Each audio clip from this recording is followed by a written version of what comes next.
Hi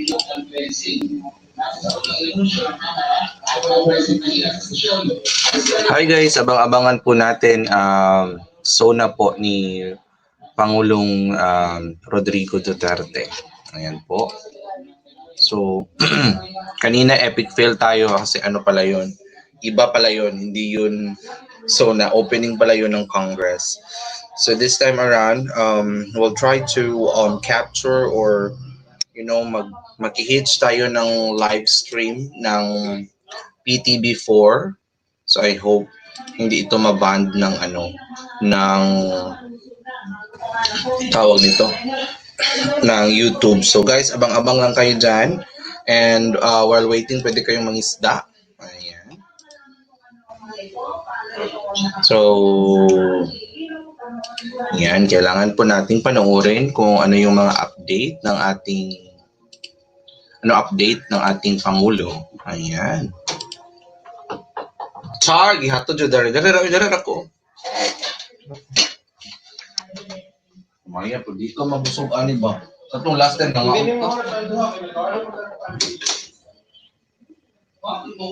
Butong gani. Butong. Diyan ka yung tanong gabi. Ito na yung butabunan.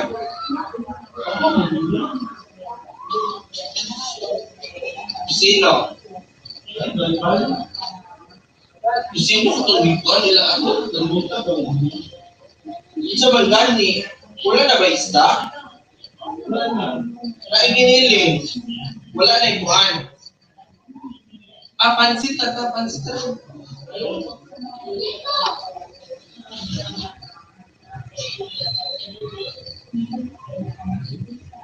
Abi ka, nabusog na po. Paan isa ka? Tuluto ako.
Asa sa gabi ng Manny?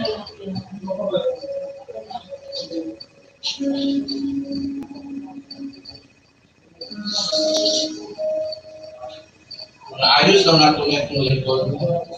Pwede na ulit sa niya.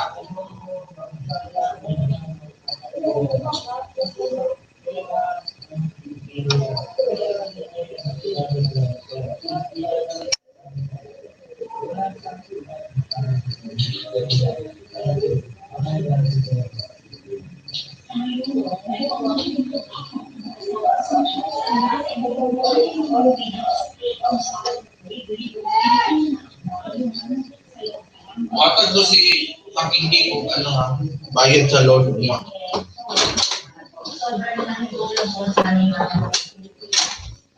So ayan guys, welcome para sa ating SONA. Ayan. Change natin ito.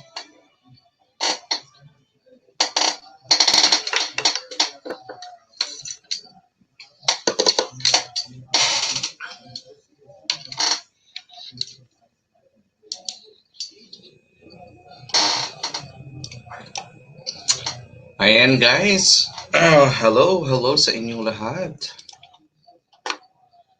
So kanina po, epic fail tayo. 4 PM pa pala magsisimula ang kanyang SONA. Hindi pala sorry naman. cancel. Save us. So guys, abang-abangan po natin ang ating mahal na Pangulo para sa kanyang SONA.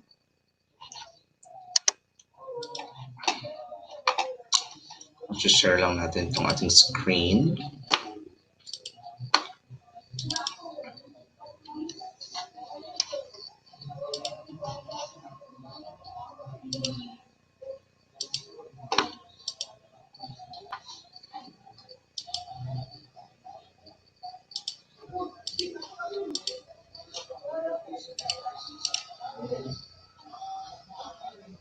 So ayan guys, abang-abangan po natin, tayo po ay makiki-live stream doon sa tawag nito sa PTV kasi yun ay government na live streaming. So at least para hindi tayo mapalo or what not. So ayan, abang-abangan po natin guys ang SONA 2020 of our President Rodrigo Duterte. Ayan. And while we are waiting, you can also start na mangisda po. Ayan. Isda-isda din tayo pag may time. Ayan.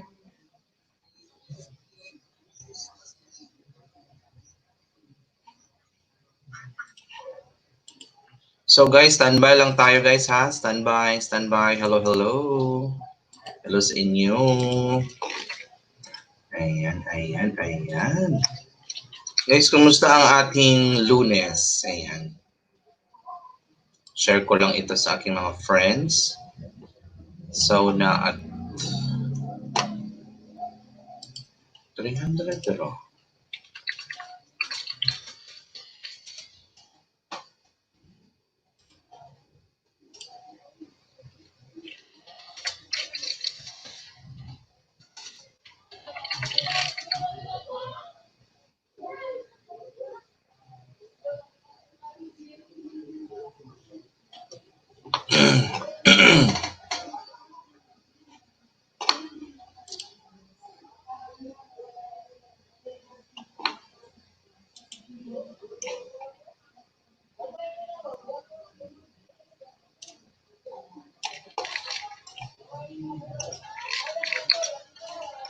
And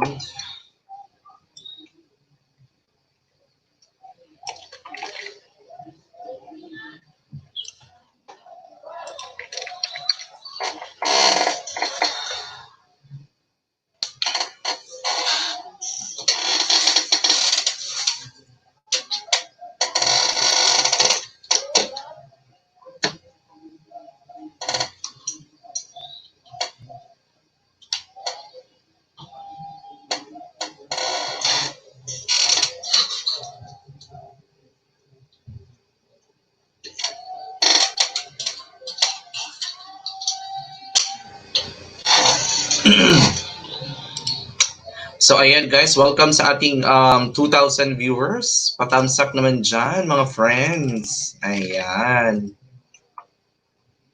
Saglit lang ha.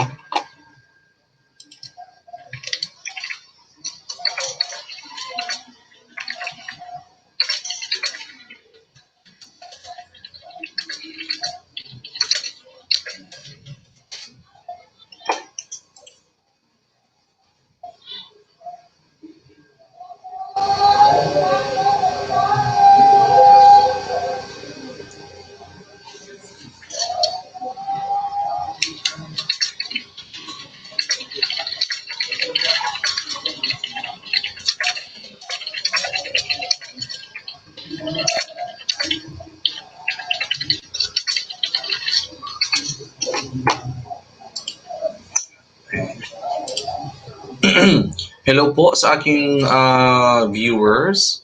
So ayan, sige, para hindi kayo maburiya, ano pa natin? Palitan natin to, remove. Tayo po ay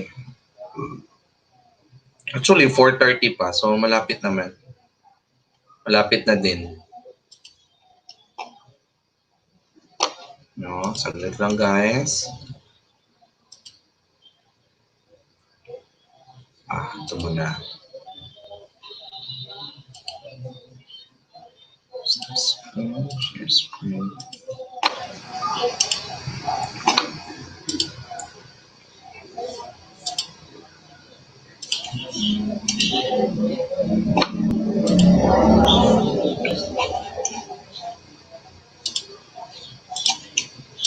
rin. Very crucial po yung pondo na manggagaling sa ating pamalaan. Bukod po doon, sana po mapaigting rin yung pagtulong pagdating sa aspetong medikal. Kasi alam niyo ho, marami sa mga kababayan natin ang natatakot na pumunta ngayon sa mga ospital. O kasi natatakot sila na baka mahawa sila pagpunta sa ospital. So, I hope na kagaya po nung napanood natin kanina, yung programa ni Senator Bongo, kumbaga man mayroon ng alternative means para magkaroon ng access sa gamot ang ating mga tao na hindi na kinakailangan pumunta pa ng hospital. At din, isa rin po siguro yung trabaho, no? Isa sa mga pangunahing pong programa ng ating pong gobyerno under Duterte administration, ito pong triple B, build, build, build, din, no? Magandang infrastruktura para sa mas magandang bukas at naantala po mga proyekto sa ilalim po ng build, build, build program dahil po sa mga ipinatupad po mga community quarantine. Marami pa rin pong mga mahalagang proyekto po ang natapos sa nagdaang pong taon. Ano sa tingin ho ninyo magiging ano po dito, Dean, in terms of work? Siguro marami pong mga proyekto naka-standby po. Panoorin muna natin ito. Sige, panoorin muna natin itong report na ito.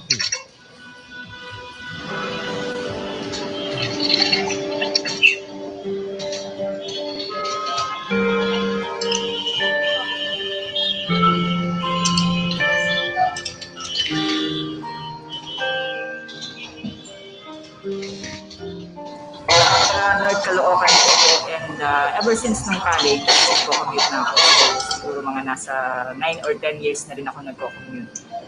Mahirap yung biyahe doon kasi talagang madalas traffic, madalas walang masakyan, tapos mahaba yung mga pila, tapos ngayong pandemic, instead na may mga direct na biyahe papunta ng Cubao, ng Ortigas, sa work ko, naging limited palalo yung mga masasakyan. Kaya mas naging challenging. Yun, imbis na ipapahinga mo na lang, mauubos pa yung oras mo sa pagbiyahe. Sobrang traffic talaga yung siksikan. Dito sa Di Aranita, Bonifacio, Dimasalang, sobrang traffic dyan. Ang problema namin dyan noon, yung mga pag nasa-traffic, itong mga magnanakaw, napakarami, mga bata, matanda. Saka, pag kami naka-aksidente sa mga maliliit na sakyan, yung katulad ng motor, yung pag sumabi sa truck, lagi kami may kasalanan pagdating sa pulis. May mga truck ban at pass-through stickers na pinapatupad ang mga LGUs dito na kadalasan ay nagiging balakid sa unhampered na delivery ng mga karga natin. Katakot-takot na traffic din ang inaabot ng mga drivers natin sa pagdaan sa mga kalsadang ito dahil kadalasan ay kasabayan nilang dumadaan dito yung mga pampasaherong jeep, mga tricycle, at mga motorsiklo. Bukod pa dito ay may mga tao din po na bigla-biglang tumatawid ng kalsada at nagiging sanhi ng aksidente na kadalasan po ay isinisisi sa mga truck at ang mga trucker po ang pinananagot sa mga gastusin nito.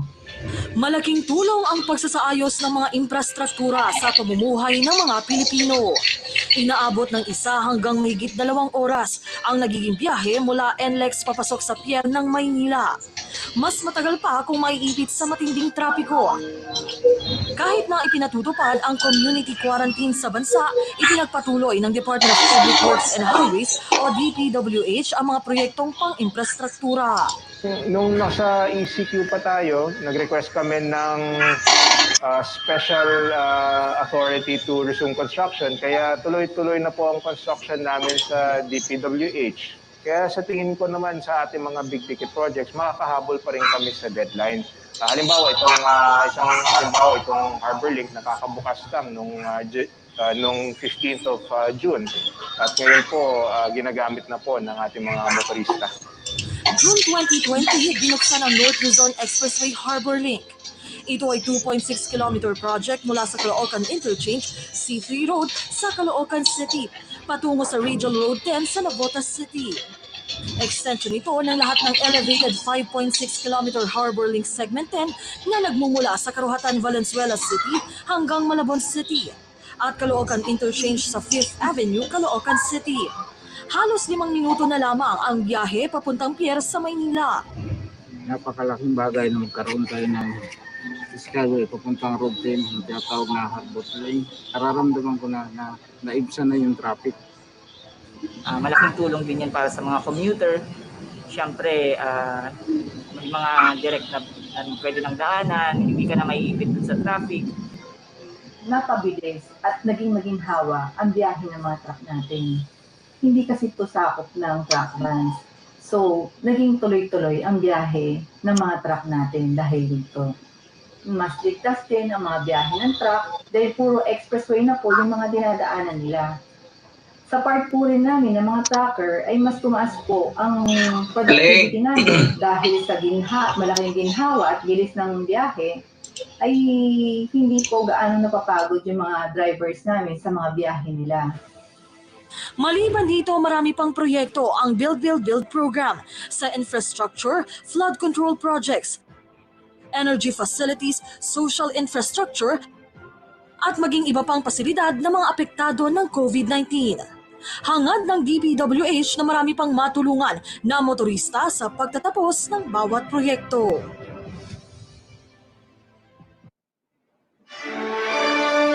Samantala, balikan naman po natin sina Aljo Bendio at Angelic Lasso na nasa Batasang Pambansa. Aljo, Angelic? Lisa, thank you.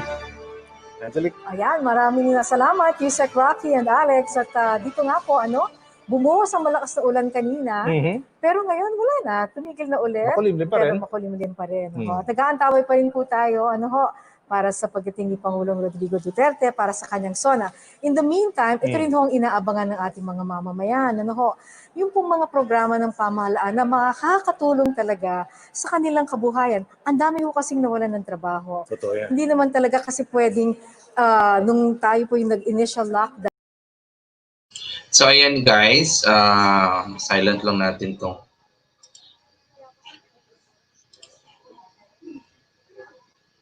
Since hindi pa siya nag-start, so ayan. Nakakap tayo ngayon guys kasi tawag nito. Alam niyo na ang ating, wait lang, saan ang ating ilog?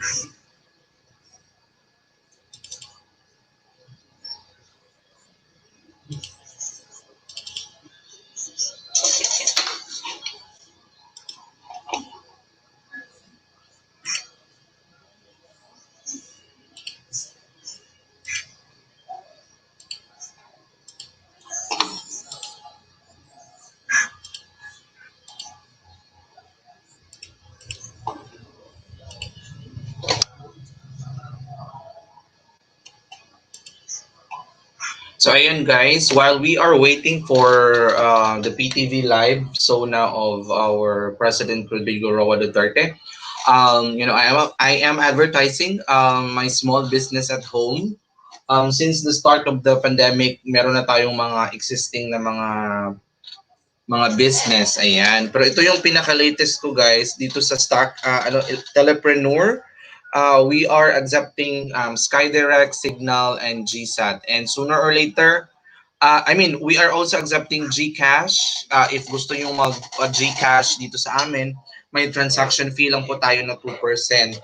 And if gusto nyo pong magbayad ng kuryente, normally Davao Light bayad ng bill sa Globe, ganon. Visit lang po kayo dito guys and then we can help you with that. May lang po tayo, transaction fee. Ayan. So, dito tayo kumikita guys. Kaysa naman pumila kayo ng mahaba-haba doon sa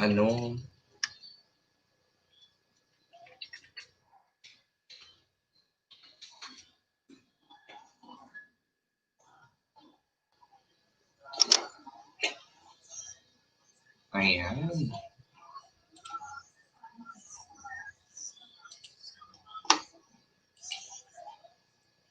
So meron din kaming ano guys, piso wifi. Ayan. So kung gusto nyong, kung wala kayong pambili ng load, kasi nga 'di ba yung 10 pesos parang ano lang yan, FB lang yan. Pero pag dito kayo guys, yung 100 ay yung 5 pesos yun, that's good for 2 hours already. So we adjust our ano po. In-adjust namin siya guys kasi ano tawag nito, save image. Saan na ba to? All. Ayan.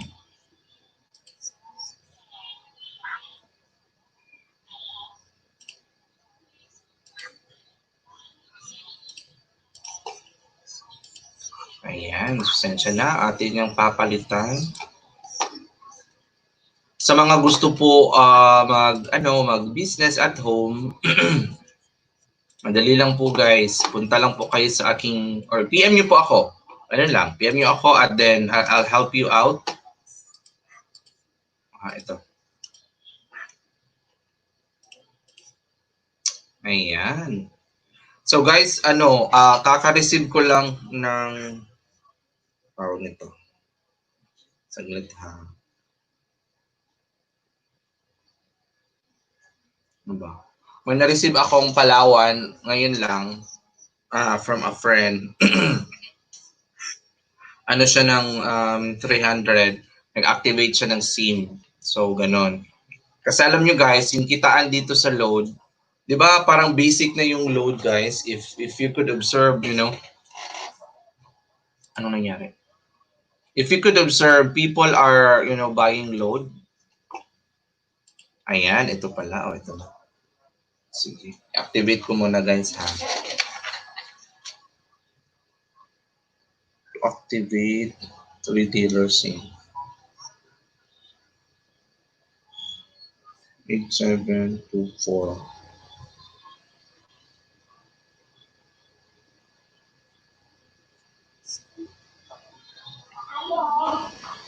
Zero 935.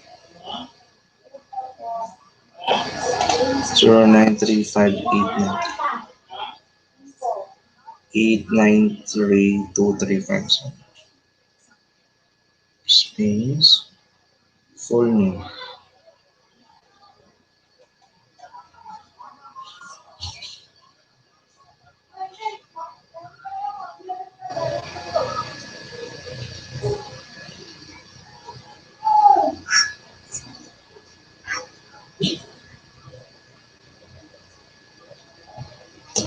Saglit guys ha, kasi dumating na si si President.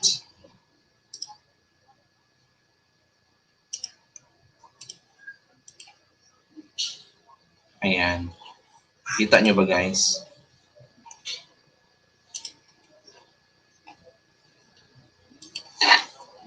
Doon ko load. So.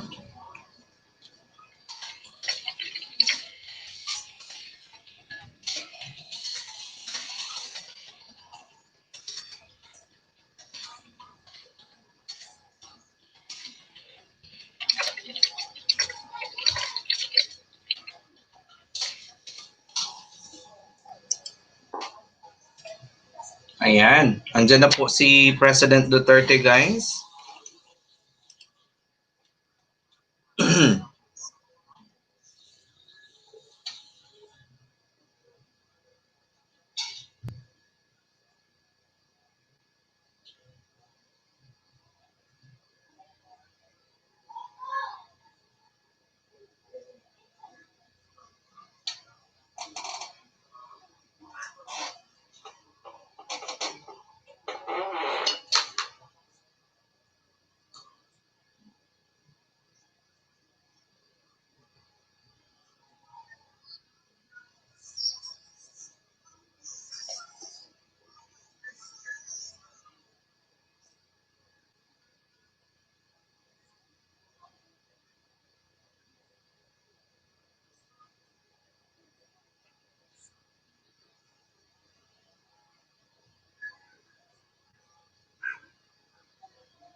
Lay, palihog ko anang notebook, Lay, be.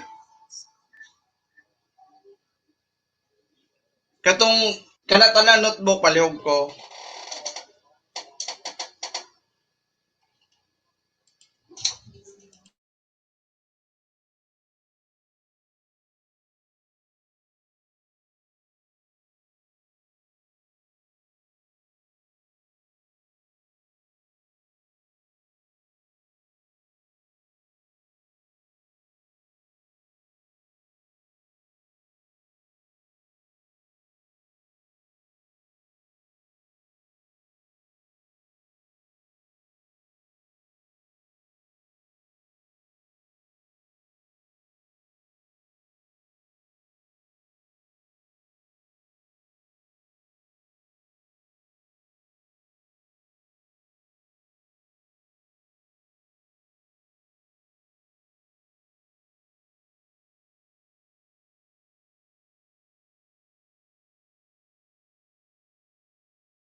Bituin at araw niyang kanan, pag may di magdidilim, lupa na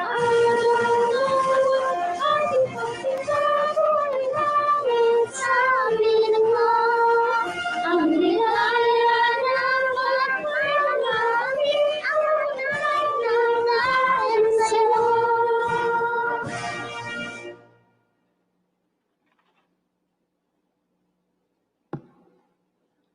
Ladies and gentlemen, honorable members of Congress, the President of the Republic of the Philippines, Rodrigo Roa Duterte.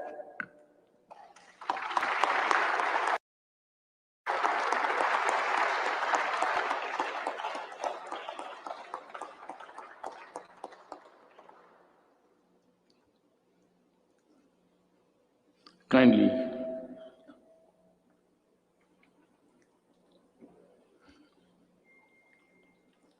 Senate President Vicente Soto III and the honorable members of the Senate, House Speaker Alan Peter Cayetano and the honorable members of the House of Representatives, Vice President Maria Leonor Robredo, former Presidents Joseph Ejercito Estrada and Gloria Macapagal Arroyo, Chief Justice Diosdado Peralta and the Justices of the Supreme Court, His Excellency Munter Mahfoud Salim Almantre and the esteemed members of the Diplomatic Corps, Executive Secretary Salvador Mindaldia, and the members of the Cabinet, mga mahal kong kababayan.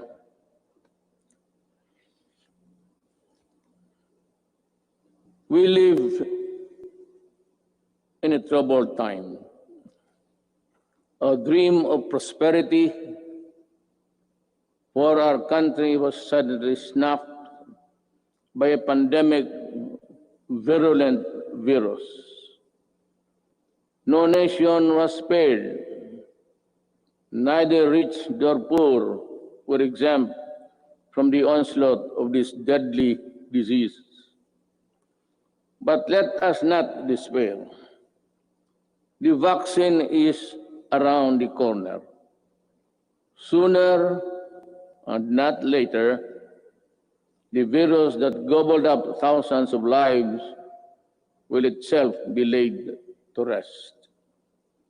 In the meantime, let us express the nation's gratitude to those who courageously and willingly put their lives on the line to serve the people and country. We share the griefs of their families, and no amount of tears can compensate their great losses. My countrymen, it is sad that while government focuses its attention resources to battle the coronavirus, there are those who take advantage of a preoccupied government.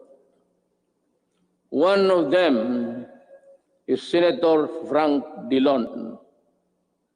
In an interview, he arrogantly mentioned, among others, that oligarchs need not be rich. Then he linked the anti-dynasty system with oligarchy, and the topic was my daughter and son. This happened after the Committee of Franchise voted 70-11 to deny the grant of franchise to ABS-CBN. Obviously, he was defending the Lopezes, that they are not oligarchs. Great wealth enable economic elites and corporations to influence public policy to their advantage.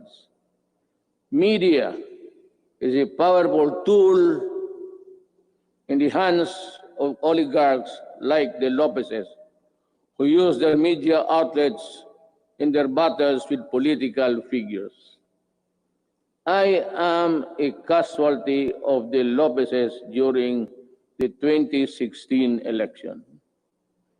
The dealers and purveyors of illegal drugs hiding in the shadow of COVID-19 have stepped up their activities. The amount of shabu valued at millions of pesos seized during police operations speak volumes of the enormity and the weight of the problem that we bear. The corrupt, the grafters, and the influence peddlers also take advantage of their fear and confusion that coronavirus generates the financial and material assistance of government to the unemployed, the sick, and the destitute, running into billions of pesos, are not spared from corruption and ineptitude.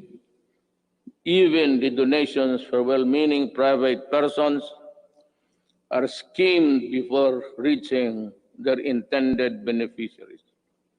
It is like snatching food from the mouths of the babes.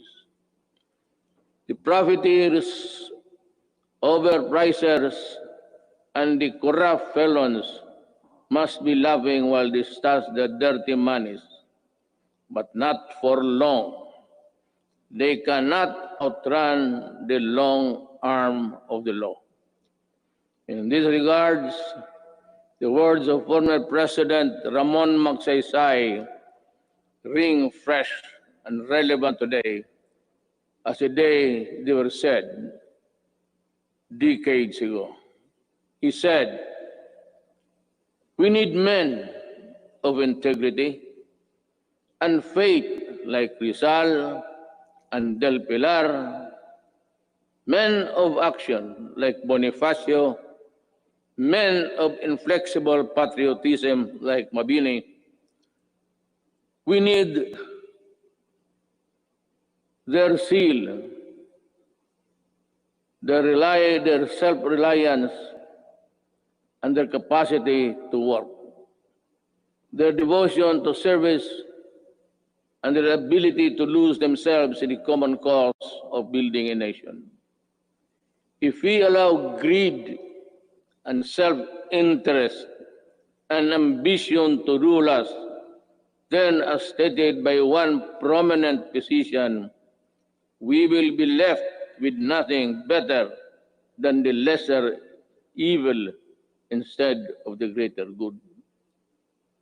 In my inaugural address 4 years ago, I said that no leader can succeed at anything of national importance without significance unless he has the cooperation and support of the people he is tasked to lead and sworn to serve.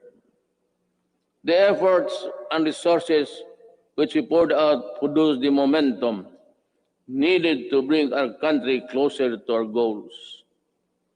Suffice it to say, we made significant strides over time.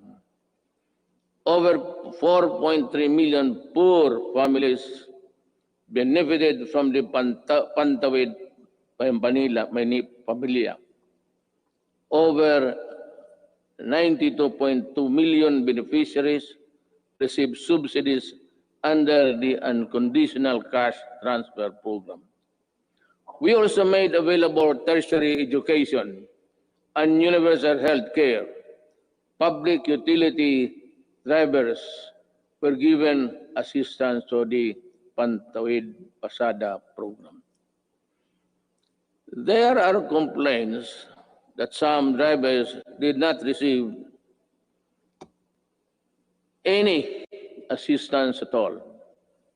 I have directed the SWD and DILG to look into this. I welcome the passage of the law postponing the barangay and sangguniang kabataan elections. The postponement saved much needed government funds and ensured the implementation of projects under the current barangay officials. In the hindsight, it also saved us from holding the polls while we dealt and continued to deal with the pandemic. The Malasakit Centers Act has proven to be a great help to our less fortunate citizens needing medical services through one-stop platform in government hospitals. We commend the initiative and work of Senator Bongo in this regard, as well as other significant pieces of legislation as of today. There are 75 Malasakit centers serving Filipinos all over the country. These centers will be of great help in ensuring that our people remain healthy and resilient during these challenging times.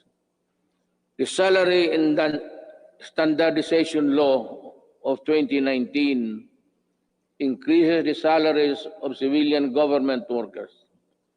I hope that this law will inspire our government workers to perform better and encourage young, brilliant citizens to join public service.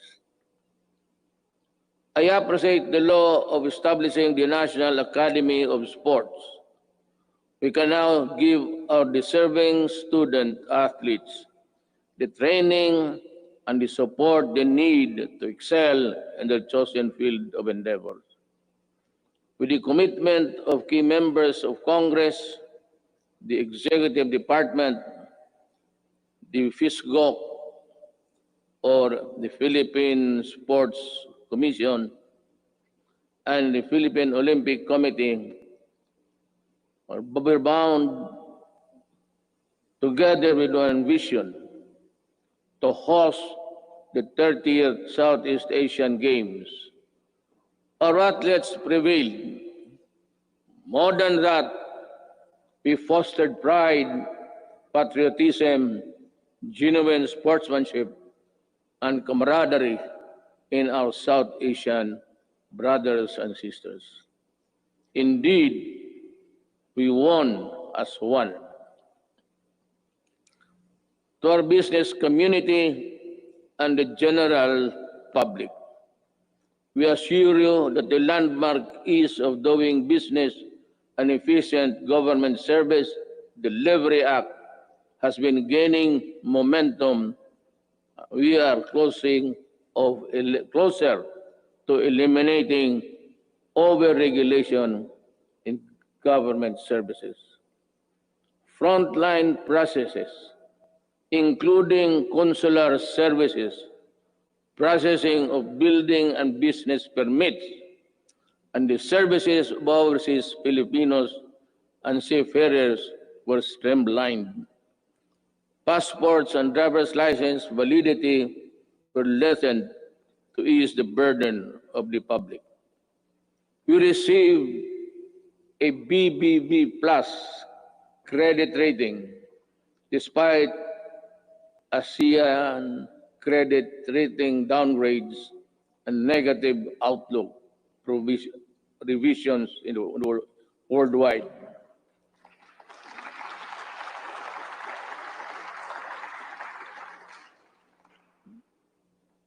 The Japan Credit Rating Agency upgraded us from BBB plus to A minus last month. Meanwhile, Moody's has affirmed and maintained the country's ratings at Baa2 rather.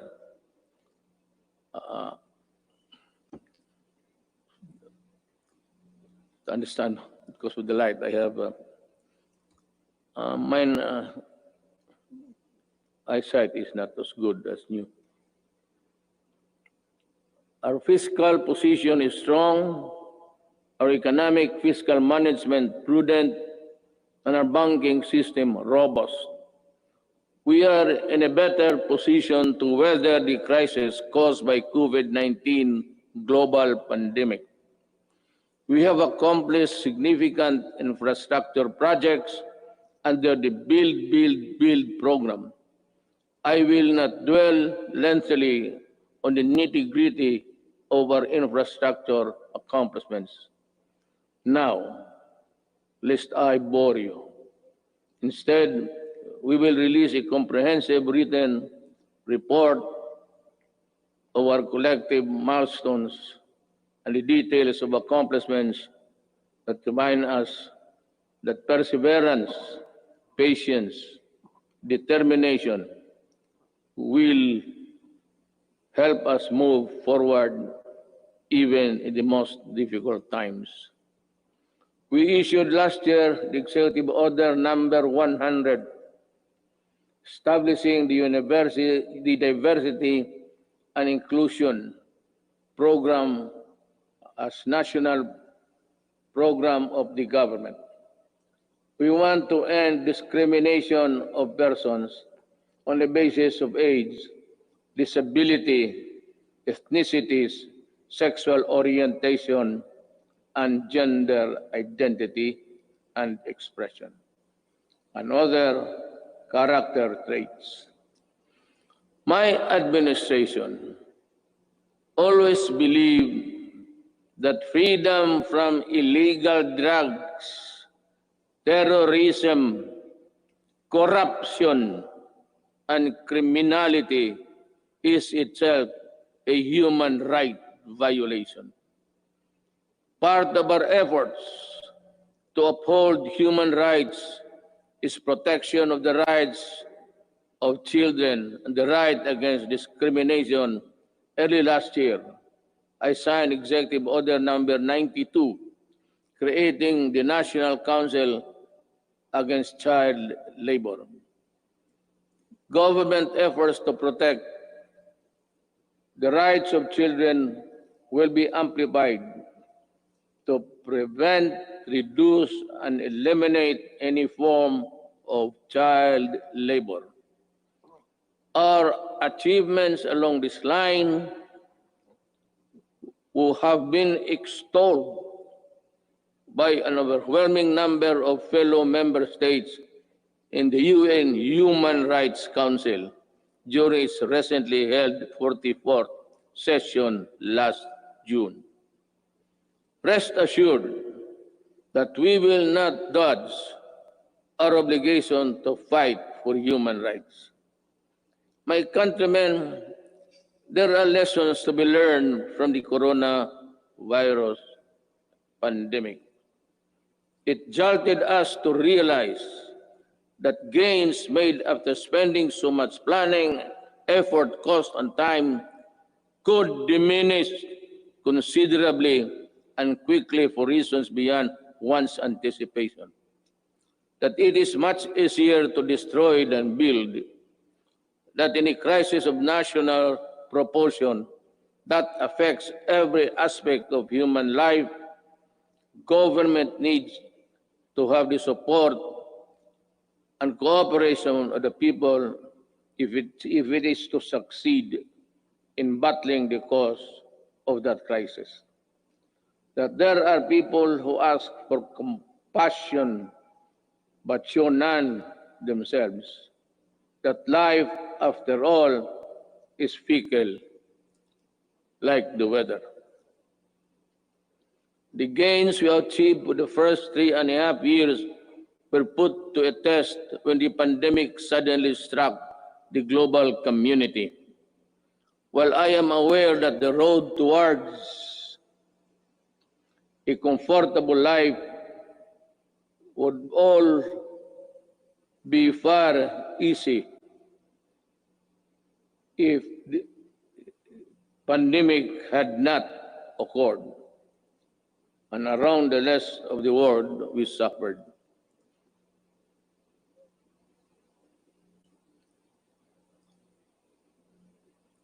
The global scale and socioeconomic impact of COVID-19 pandemic has been unprecedented. Yet, in the throes of its global health emergency, we have been able to withstand the headwinds generated by this coronavirus. In this regard, I would like to express my gratitude to all those who made possible the steady supply of food, water, basic utilities of our households.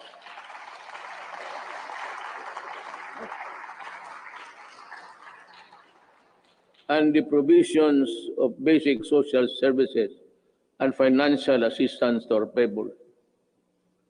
Our profound gratitude goes to everyone who helped keep our country's food supply chain running. The valiant soldiers, policemen, and security guards who kept peace and order in our community. The dedicated personnel who kept our essential establishment operational. You showed us kindness and selflessness. You gave us strength. You risked your own lives to serve the greater good in keeping the Filipino spirit of bayanihan.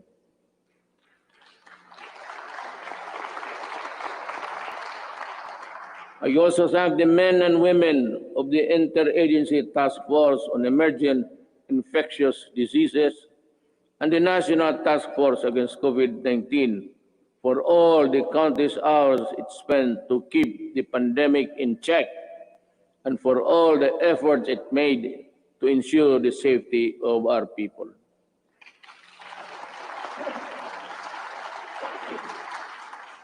Let me also recognize the efforts of the local government units that step up and initiated their own response measures to contain effects of COVID-19 and its impact to their constituents have been impact to its constituents. The shadow says it's a period there. I know exactly the difficulties you are undergoing. I pray that the officials of each LGU in our country, from the barangay to the autonomous regions, would set aside partisan politics and selfish interests to do what is right and good for all. Likewise,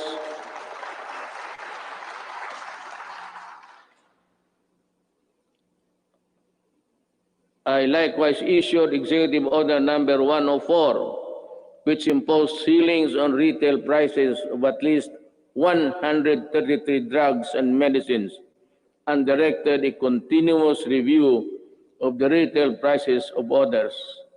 This proved to be providential now that we are facing a pandemic. To everyone who helped us in this time of great need, maraming salamat po.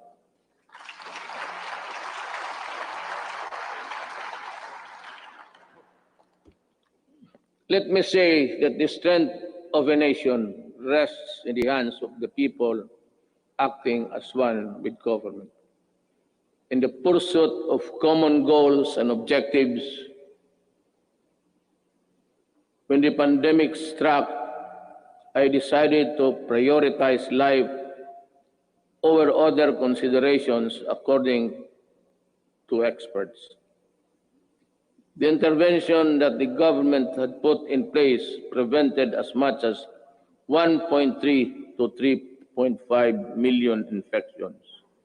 To me, even if the numbers were much lower, it would still be and would have been worth the sacrifice we made. Buhay muna bago lahat.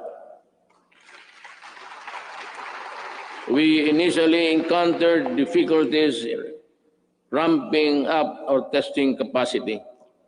We now have 93 accredited testing laboratories nationwide, and we are aiming to conduct 1.4 million tests by end of July and ensure a quick turnaround time of 48 to 72 hours. Under the Social Amelioration Program, we allotted 2.5 billion to 2.5 billion for poor and low-income households who were affected during this pandemic, who thrive on a no work, no pay arrangement. Admittedly, our implementation of the Social Amelioration Program was not perfect, and some opportunists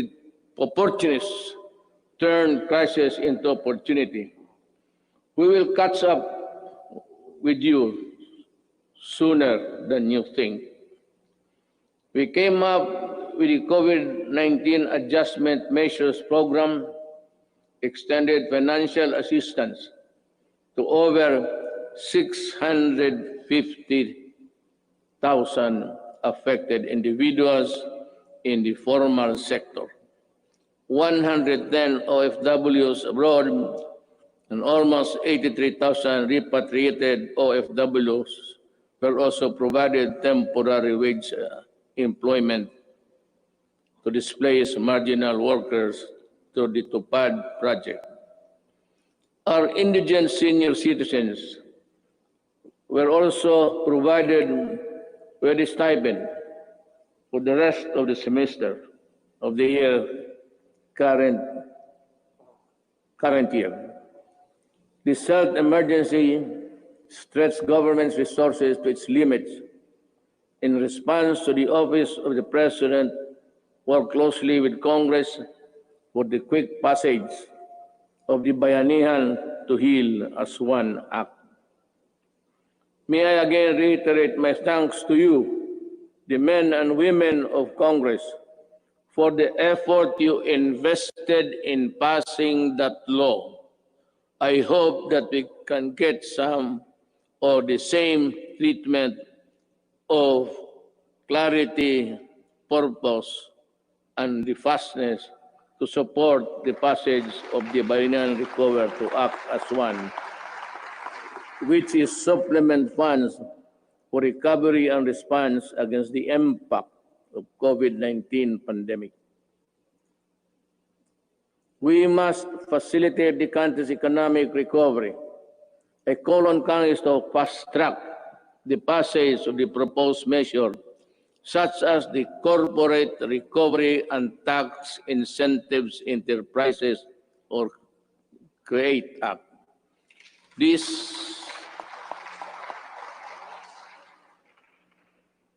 immediately cuts the corporate income levy from the current 30 to 25% and give government flexibility to grant a combination of fiscal and non-fiscal incentives, among others. The Financial Institutions Strategic Transfer, or First Act, will set up mechanisms allowing banks and other financial institutions to dispose of and transfer non-performing assets and loans to asset management companies similar to the special purpose vehicles.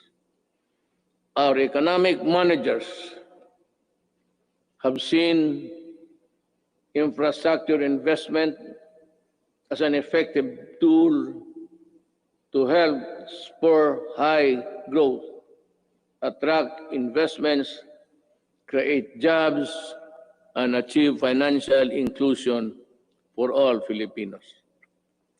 The DBP has resumed the construction of the North Luzon Expressway Harbor Link, the NLEX-SLEX connector, the Cavite-Laguna Expressway, the Metro Manila Skyway Stage 3, the R1 Bridge Project, the Tarlac-Pangasinan-La Union Expressway Project, and the Subic Freeport Expressway Project, to name a few. To realize the maximum benefit from the country's investments, the infrastructure projects under the Build, Build, Build program, which are labor and capital intensive, are not mere springboard to the country's swift recovery pandemic. They are economic benefits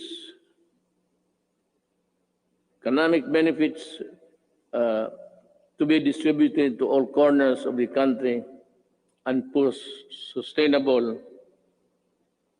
stability in the urban centers, particularly Manila.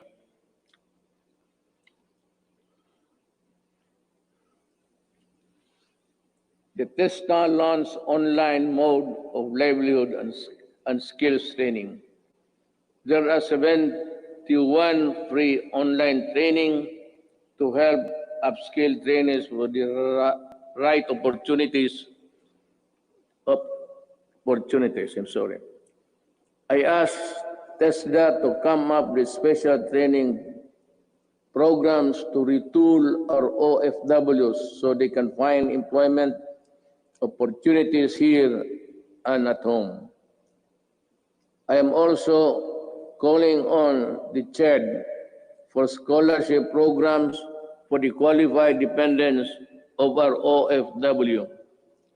I direct the Department of Agriculture and DTI to come up with the agribusiness and entrepreneurship projects to help displaced OFWs rebuild their livelihood.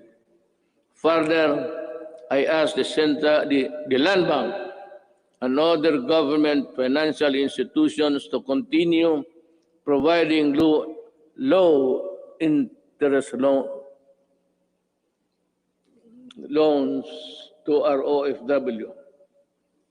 Sa mga kababayan ko na naghihirap sa ibang bansa, nandito na ang inyong gobyerno para matulungan kayo at inyong mga pamilya, lalo na sa panahong ito.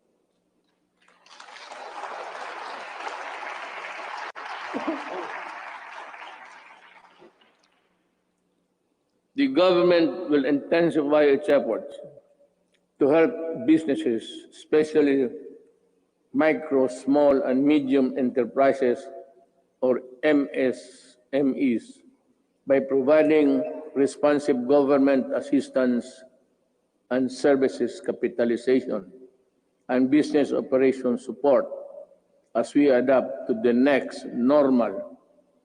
Nananawagan po ako sa ating mga lessors.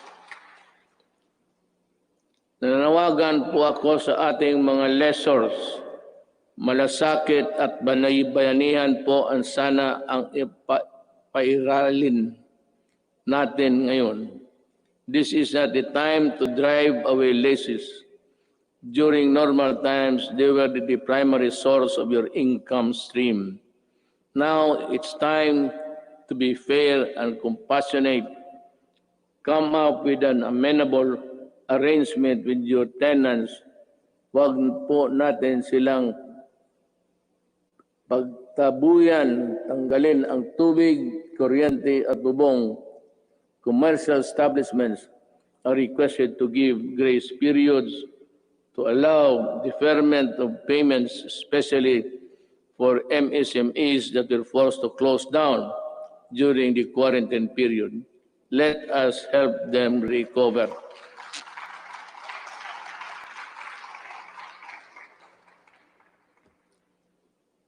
We pump prime the recovery and rehabilitation of the MSMEs. The DTI to the Small Business Corporation set up the Philippine 1 billion COVID assistance to restart enterprises or CARES program to provide zero interest loans for MSMEs affected by the pandemic as of July 10, 2020. Over 2,600 loans applications worth more than 182.5 million have been approved. We are optimistic that this initiative will help our MSMEs stabilize and recover from their losses. I also enjoin the Bangko Sentral ng Pilipinas and the banks operating in the country to provide regulatory relief for our MSMEs and allow loan payment extension without incurring penalties and charges.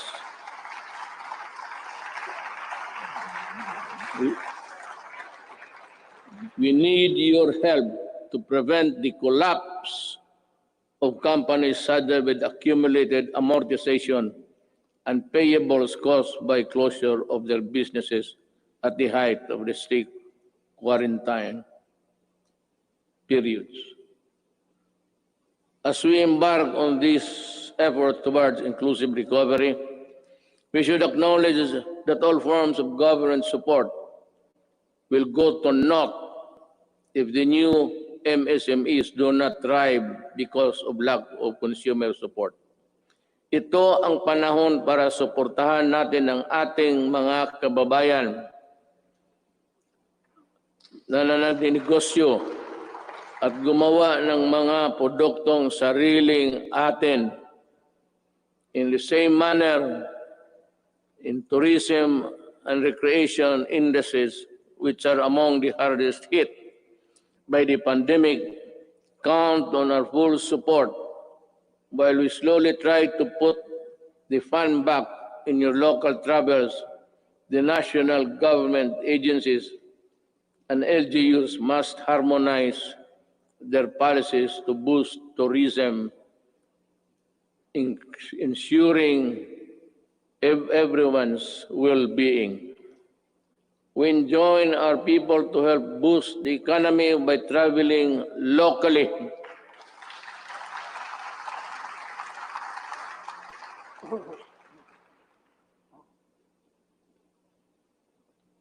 Local na lang. Once the necessary system are in place. The DOST offers its enterprise technology upgrading program to enable businesses to access training that will help them transition to online and contactless operation. Now more than ever, we need to protect our consumers. I direct the Department of Trade and Industry to ensure the empowerment of Filipinos on consumer rights and coordinate strategies between public and private organizations in building a fair, safe, resilient, and sustainable economy. There are welcome developments for commerce and industry, but major economic activities take place in borderless environment with the meager regulatory controls.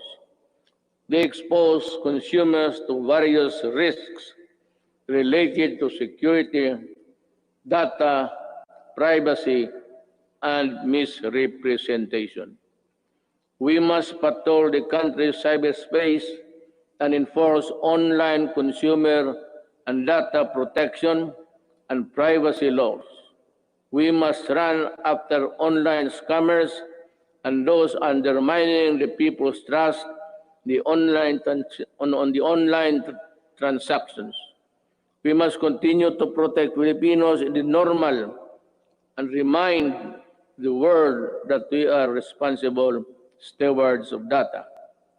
I am committed to protect both physical and digital lives of our law-abiding countrymen.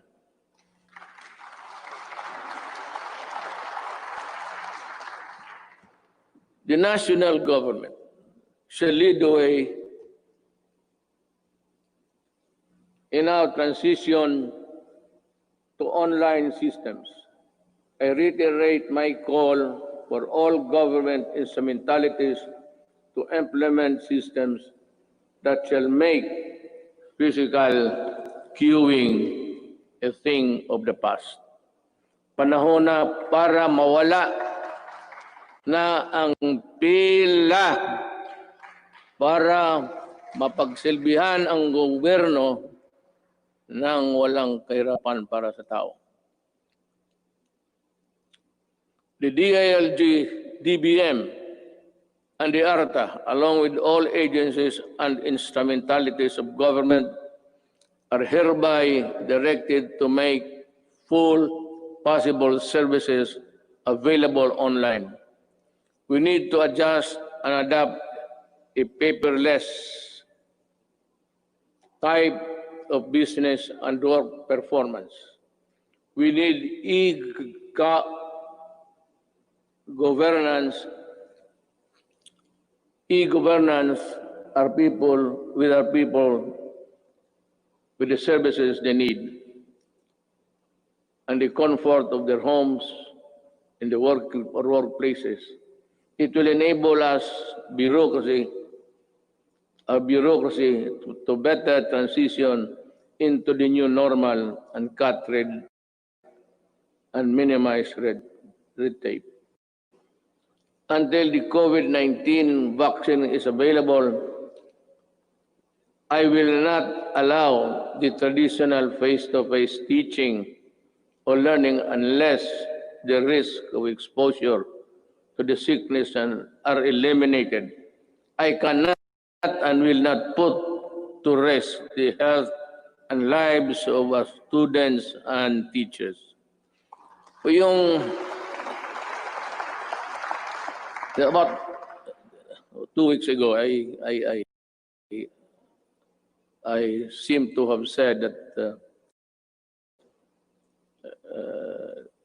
I would allow the face-to-face classes to resume. But we were talking actually of January, because my thinking is that by September, we would have the vaccine. How to get it from the producers or from other governments is really something which we have to deal with, because everyone, it's a global need, and everyone will go for it. But let me just mention it in passing that about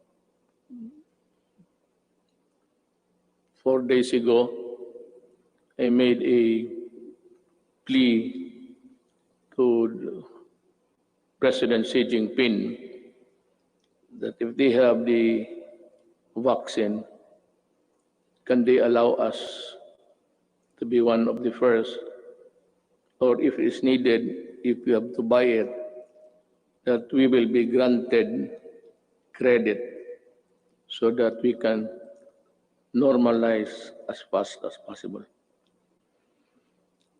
Life that is lost is lost forever. Courses that are not substantial can be supplemented. Education that is delayed can be recovered. We must implement online learning, modular learning, and TV and radio-based broadcasts, which students coming from different backgrounds can avail. DepEd will provide the printed modules for those who cannot afford online learning. In support of the learning continuity program through blended learning, we plan to increase the number of schools with ICT equipment in the coming months. The DepEd and the DITC are building up the public education network, or PEN, that will connect all public schools and DepEd offices nationwide. We will prioritize the connection of all last mile schools and those with no electricity supply can have it via satellite and energized via solar panels. By 2022, before I step down, the PEN shall be realized.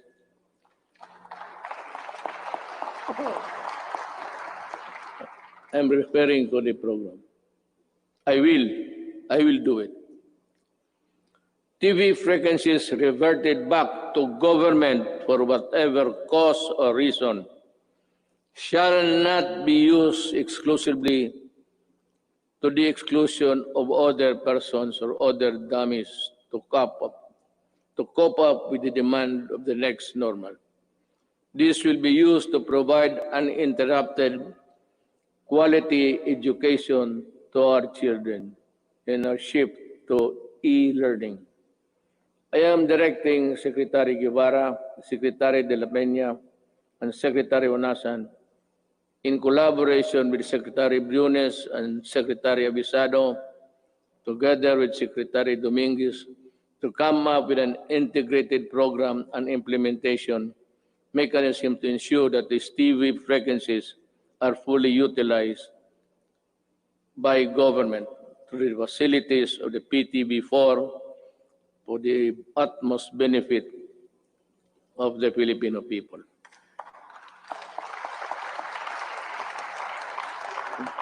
Let me just allow me to segue a little bit. For the remaining 2 years of my term, all that is good that belongs to government, whether it be the airwaves, whether it be the lines, or whatever that is good for the people will belong to the government, and it should be government who should be given the first option to utilize them. Ang sobra kanila. I call on our communication companies to improve their services lest we be forced to take drastic steps to address the less than deal service that the public is getting from you. Alam mo, sisingit na lang ako dito. I am sometimes you are government pictured to be weak and incompetent because we cannot really force our mandate. Alam mo itong nagbibigay ng mga public services, you better improve. Huwag naman ninyo kaming pahintayin 10 taon bago kami makakamit ng mga services that the other countries are enjoying. If it's just a question of added capitalization or the infusion of money, go and look for it. Maghanap kayo because if you are not ready to improve,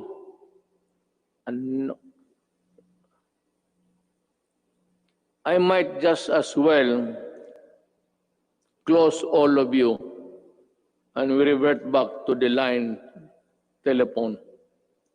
At kukunin ko yan, i-expropriate ko sa gobyerno. Alam mo itong, I'll be straight, smart, pati itong Globe, ilang taon na ito. At ang sagot palagi sa akin, the party cannot be rich. Saan pala pumunta yung yawa na yun?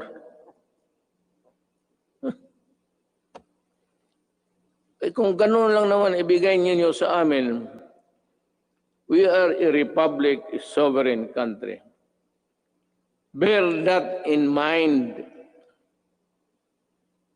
because the patience of the Filipino people is reaching its limit. At I will be the one to articulate the anger of the Filipino people. And you might not want what I intend to do with you. Kindly improve the services before December. I want to call Jesus Christ to Bethlehem. Better have that line cleared.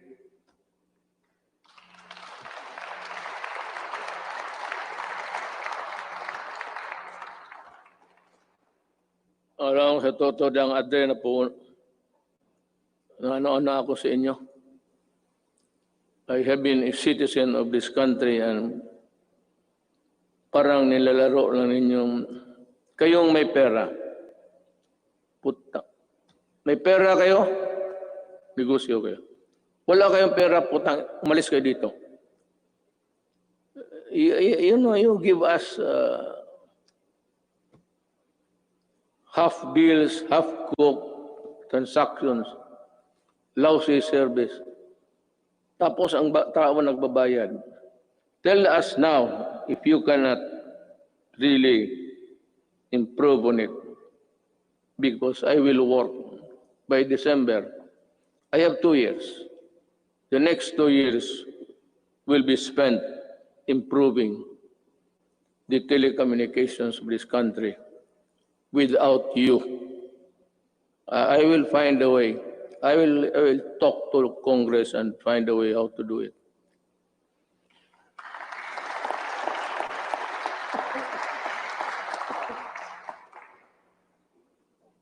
Last year, I said that distributing economic business activities is imperative to our country's sustained and equitable growth. Today, I reiterate that statement. I issued Administrative Order Number 18, directing concerned agencies to strengthen the development of special economic zones in areas outside Metro Manila. I also issued Executive Order Number the same 114 to institutionalize the Balik Probinsya Bagong Pag-asa program. This consolidates and refocuses existing economic and social welfare programs, activities, and projects toward the countryside. It is also an international agency council headed by Executive Secretary Salvador Medialdia, which will create a framework for the effective implementation of the project. Kung hindi ninyo ako naiintindihan sa sinabasa ko, mas lalo ako.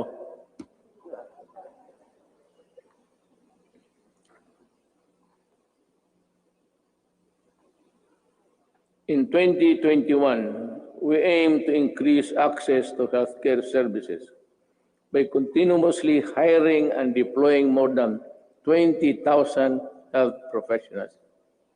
This will augment health workforce in LGUs, particularly in isolated and disadvantaged areas.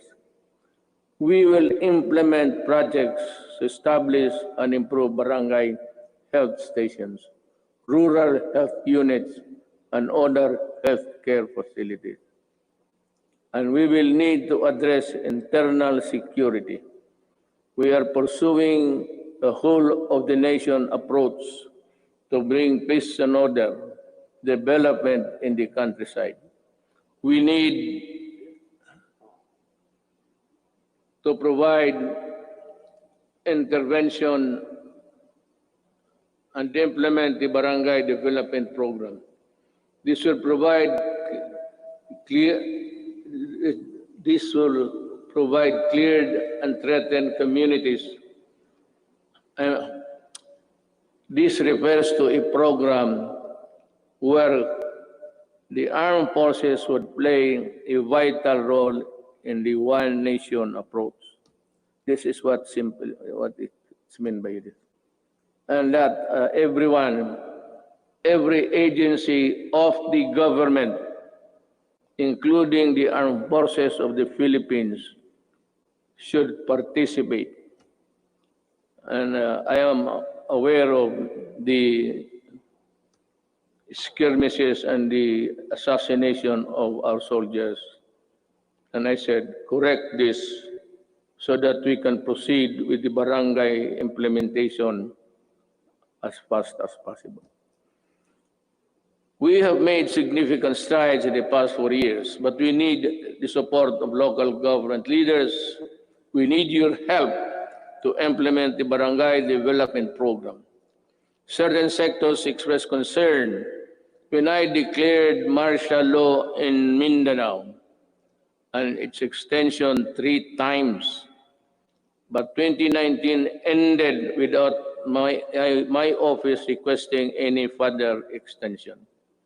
Martial law in Mindanao ended without abuses by the civilian sector, by the police, by the military. It ended because this time I know that they know how to love the country. I thank Congress for the support to these administration programs. Congress has been very productive, but much more remains to be done. You know,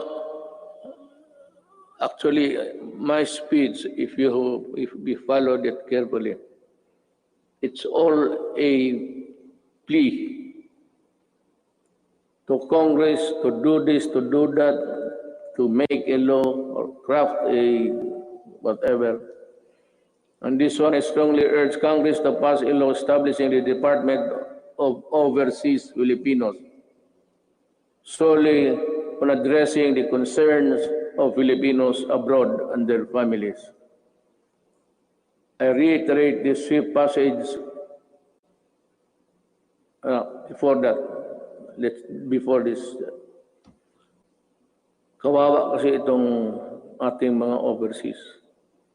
If it's only an office there in the Labor Department, they are overworked or for whatever reason, their needs, their pleas are not really attended to with dispatch and with care. Yung OFW, pati itong ano ngayon, ito yung sinabi ko kanina, I will go for it. We will need it to help them. I reiterate the swift passage of a law reviving the death penalty by lethal injection for crimes specified under the Comprehensive Dangerous Act of 2002. I did not hear so much clapping, so I presume that they are not interested. Wala kang...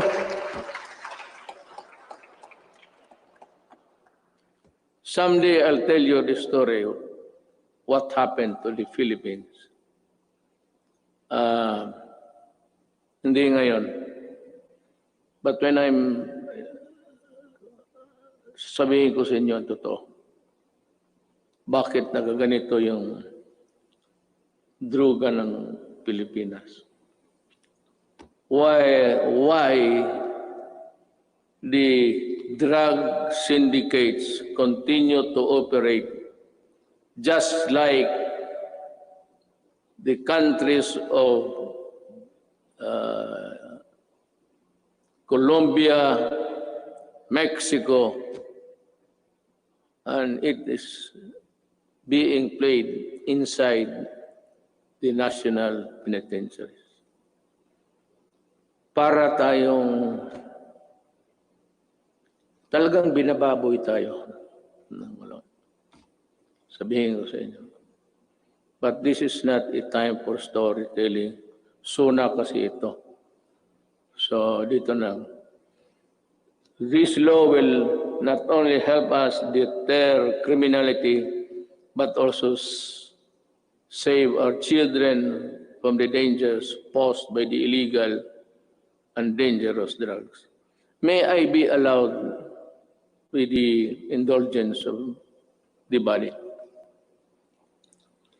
Itong bakit talaga ako galit sa droga. Let us make this a semi-formal speech. Alam mo kasi, 5 pamilya members, o 6 o 7, pagka bumagsak yung tatay to drugs, the family crumbles. There's no more home to.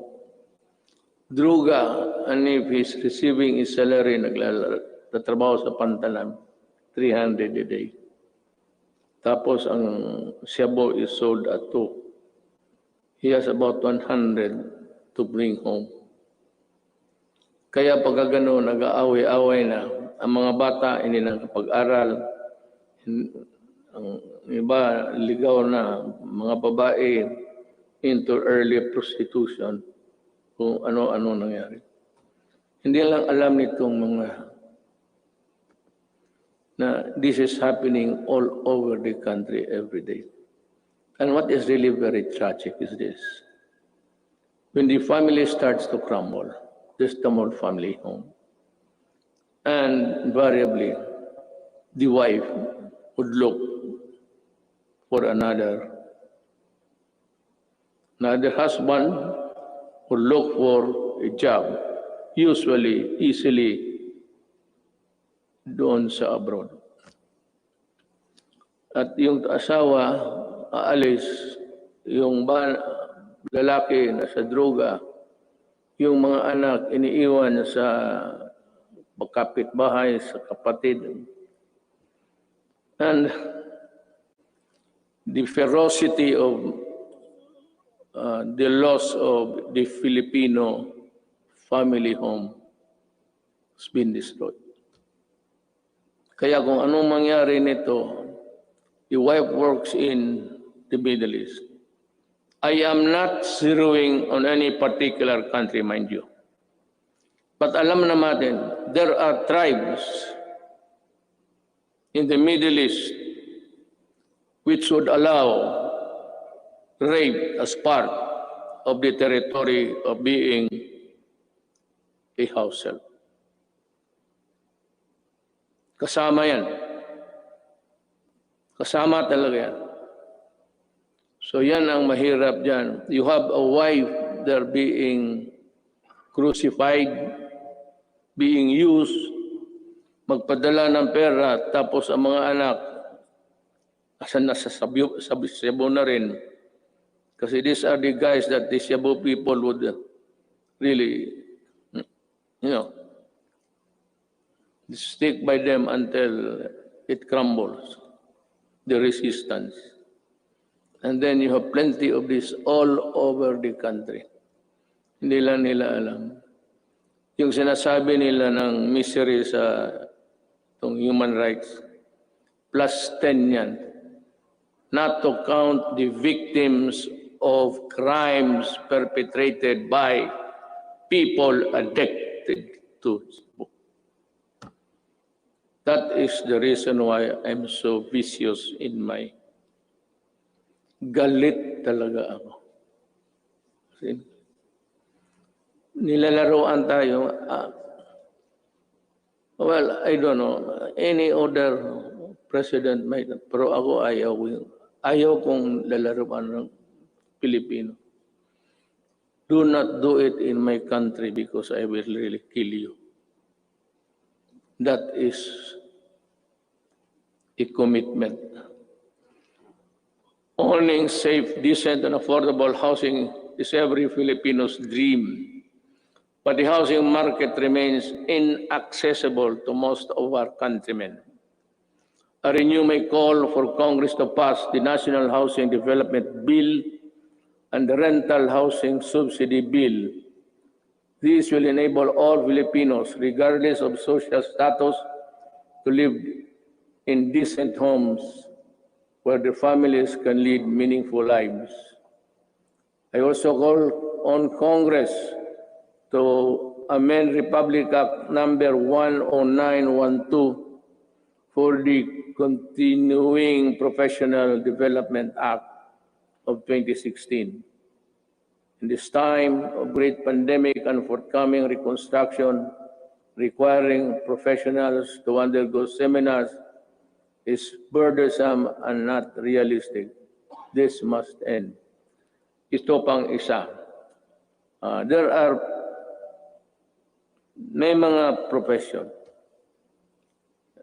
Singit ko na lang lahat to tell this is to inform the nation. May mga profession na they would require, I think it's the nicest, they would require them to come to Manila to retrain and for another round of expenses.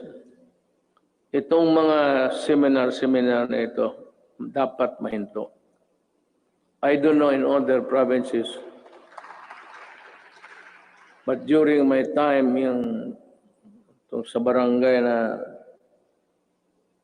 barangay expeditions ng mga opisyal, hininto ko rin yan. And which reminds me, I will act on this also due time. We hail our health professionals as heroes. Now is the time to pass the Advanced Nursing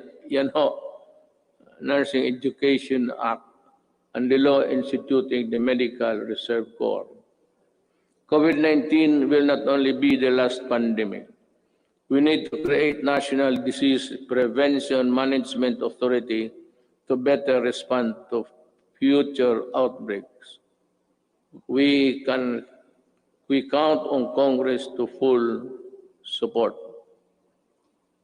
You can just let it remain for a while in the Department of Health kung wala pang pera, but you have to expand the services. It would also entail a little bit of money, but not really as much as expensive when you set up a department. In the long term, we are looking into the creation of the National Disease Prevention and Management Authority to better prepare for the pandemic, protect lives, and allow development to proceed even in the worst of times. We are counting on the full support of Congress for this critical, important endeavor. I don't know, but I leave it to Congress to really. It's another department. There seems that it could be a multi-layer, redundant thing between the health and the proposed department. I call on Congress to prioritize the passage of a law for the unified system of separation, retirement, and pension, and of the military and uniformed personnel without, however, diminishing the benefits that our uniformed personnel are entitled to under existing laws. There is a need to adjust the pension system, which will be applicable only to the newly hired uniformed personnel, so as not to cause a ballooning effect against the budget of the military in the years to come, and yet maintain the pension benefits those already in service under the present law. This issue needs a solution now. Umpisa natin ngayon para hindi na maging problema sa sunod na mga taon.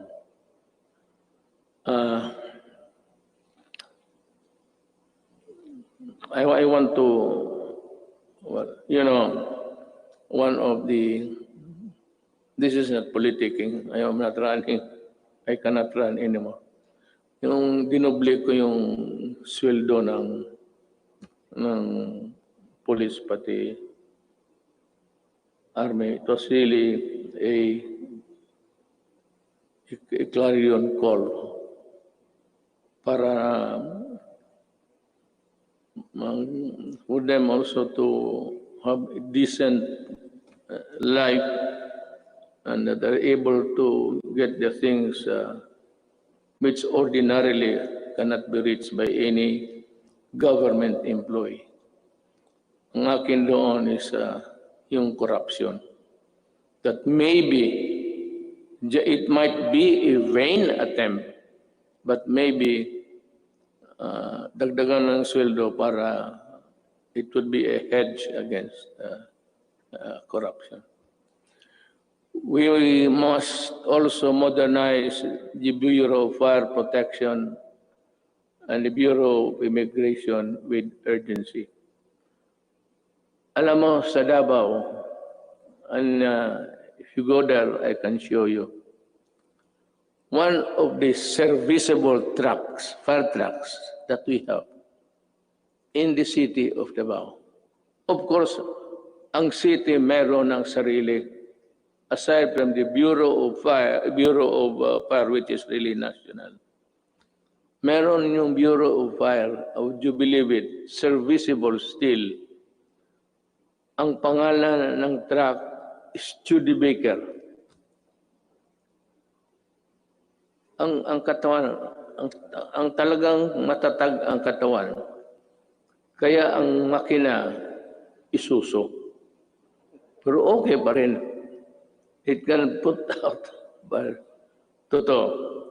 This is how this Bureau of Fire issue medyo na overlook natin ng matagal.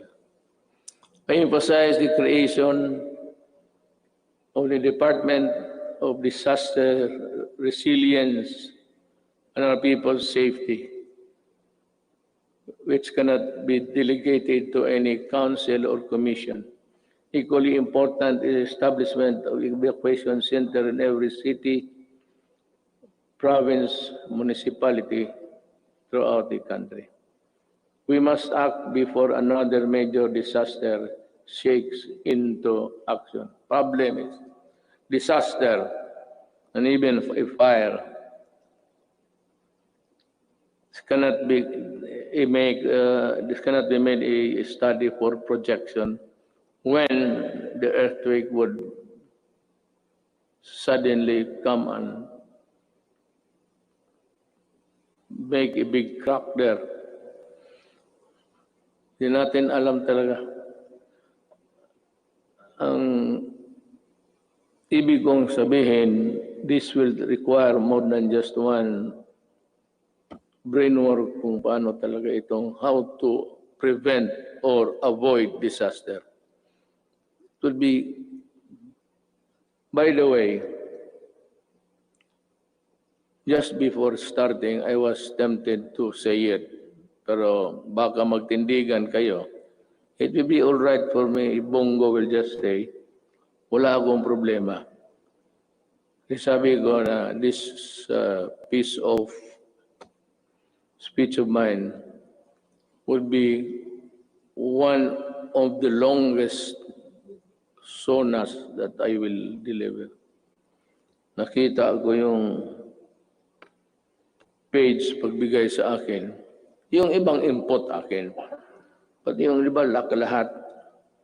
Ang nangyari po, binalik ko sa kanila. Make it short.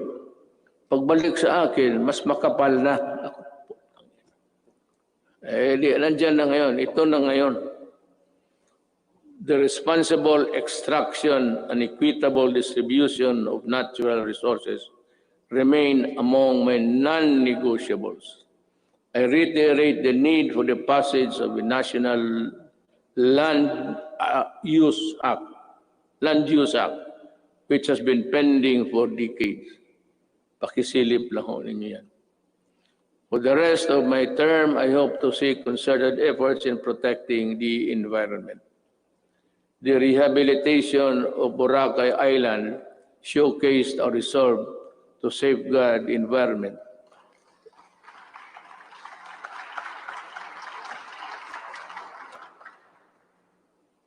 Boracay is doing well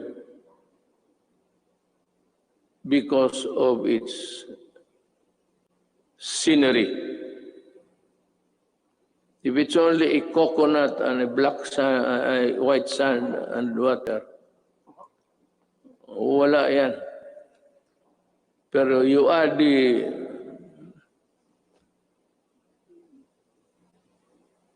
visitors there, then it becomes a very tempting destination. We have seen remarkable emergence of the island back to its former glory. I want this sustained. I ask Congress to enact a law creating, importante ito, the Boracay Island Authority or BIDA. We need it. I cannot stress enough the importance of agriculture. The growth of our economy depends on a robust agricultural sector. We must utilize the coconut levy for the welfare of our coconut farmers and the development of our coconut industry. I urge everybody, both of the executive department pati ito, that ito yung pera na nakuha doon sa sequester. And itong perang malaking ito, gagamitin ito for the welfare of the farmers. The problem is we can no longer trace who are the farmers of yesterday. Marcos is a distant star. We do not know. Ako alam ko because we had a little piece also that was covered by the land reform. Hindi na natin malaman kung sino ang may-ari. So I think Congress should look again and try to sort out how best the money can be utilized. I will not make any suggestion, but I leave it to Congress to decide what to do with it.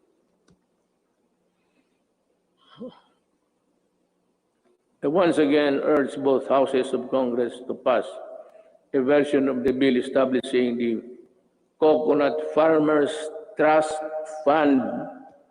Tulungan natin ang ating mga magsasaka pagka hindi mawawala yung pera, bilyon yan. Diyos ko po. Well, anyway, we have learned so many lessons along the way. I am also requesting Congress to pass the Rural, Agricultural, and Fisheries Development Financing System Act. We aim to provide adequate, accessible, and affordable food for every Filipino through the Plant program. After the build, I think this is easier to achieve. A few good men, few good regional directors, DAR, and dedicated workers down below could make this thing a success. Mas madali ito kaysa build. Ito plant lang. It is more of how you try to convince the farmers to cooperate government for their benefit.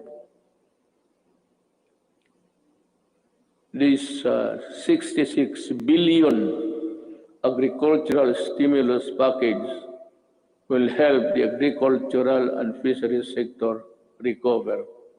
I hope so.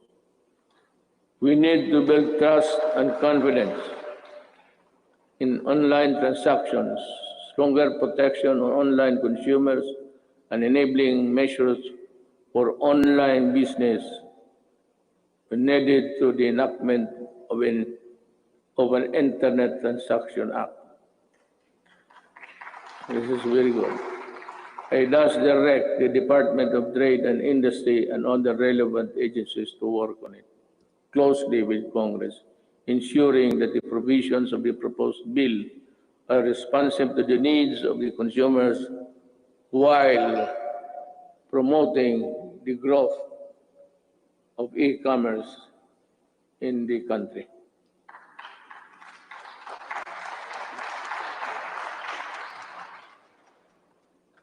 If you are tired of clapping, you just say so I can make a shortcut. Pabilisan lang yan. On the path of better governance, we travel with other partners, both old and new, have helped bolstering the antiquated public health system, for bringing home a load of Filipinos overseas, for filling in supply gaps for crucial medical supplies and equipment and staple food. For these and many more, the Philippines thanks all friendly nations.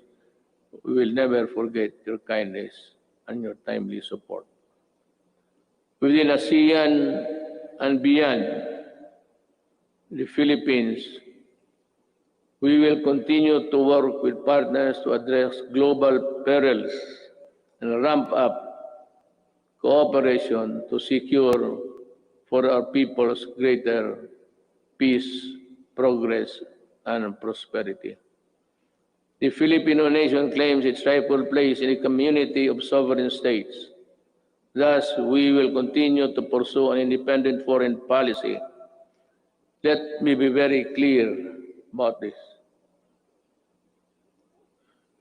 May I cut my prepared speech?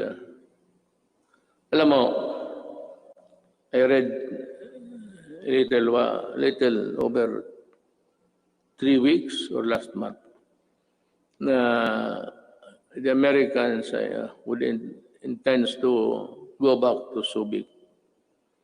I'll just put on record my thoughts. I have nothing against America. I have nothing against China. But if you put bases here, you double the spectacle of a most destructive thing. Just like Manila during the Second World War, during the retaking of this city, one of the most devastated cities in the world. Kaya maglagay-lagay ka ng base at this time. This will ensure if war breaks out, because there would be atomic arsenals brought in, this will ensure the extinction of the Filipino race. We work without fail to protect our rights in the South China Sea, neither beholden nor a pawn to anyone. We broaden the boundaries of Philippine diplomacy. We build productive ties with everyone willing to engage us on the basis of equality and mutual respect. And we redefined our relationships with our most important partners, placing the country in a far better position to advance our interests in an evolving regional order and emerging global problems. Now,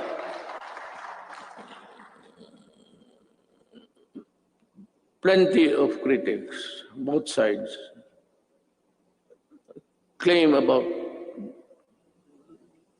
nothing has been done to retake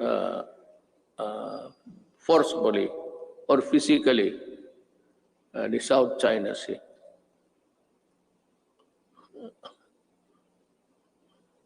Alam mo, unless we are prepared to go to war, I would suggest that we better just call off and treat this, I said, with the diplomatic endeavors. China is claiming it. We are claiming it. China has the arms. We do not have it. So, it's simple as that. They are in possession of the property. You remember property, you're a lawyer, property rights. They are, it has nothing to do with the Philippine laws on property. But it's akin to, they are in possession. So what can we do? We have to go to war. And I cannot afford it. Maybe some other president can, but I cannot. Inutil ako dyan, sabihin ko sa inyo. And I'm willing to admit it. Talagang inutil ako dyan. Walang magawa. I cannot. The moment I send my Marines there at the coastal shores of Palawan, tinamaan ng cruise missile lahat yan. Hindi pa nga set sail yan eh. Sabog na. Let me see again that the victory in a global battle against COVID-19 would take longer than we expect. Everyone's cooperation is needed. I know that you have, the Filipino people, have sacrificed a lot, but we have no other choice but to work together and to do even more. I must admit that our actions have been far from perfect. Totoo yan, I admit it. And there could be improvements here and there.